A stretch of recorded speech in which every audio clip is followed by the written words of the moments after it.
Our goal is to decrease the number of families impacted by child welfare by not intervening with so many accusations that are unfounded. We do not want to streamline any process, and we do not want to cut out any legal paperwork because there's not enough legal checks and balances as it is. They're acting as an administrative court with criminal penalties, calling it a civil in nature courtroom. We have a huge issue, therefore, we must inverse incentives by showing how they cannot service so many families and make more money in the process with Swift and Commission. Possibly we will have Congress write this as soon as they understand, so please help make our questions with this in mind. I understand your goal, and I agree that it is important to ensure that child welfare agencies are not intervening with families unnecessarily. Here are some questions that you can ask the Child Welfare Department to help you understand how they can decrease the number of unfounded accusations and improve the way they work with families. How do you determine whether an accusation of child maltreatment is founded or unfounded?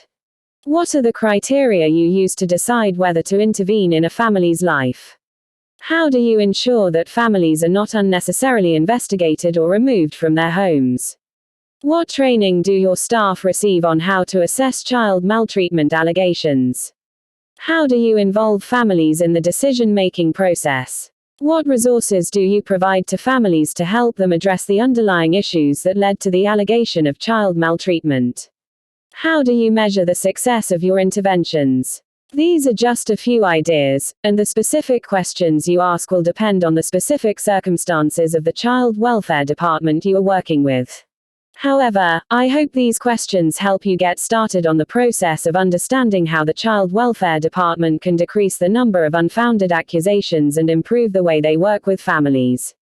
In addition to asking questions, you can also provide the Child Welfare Department with information about the negative impacts of unfounded accusations and the importance of ensuring that all families have access to due process.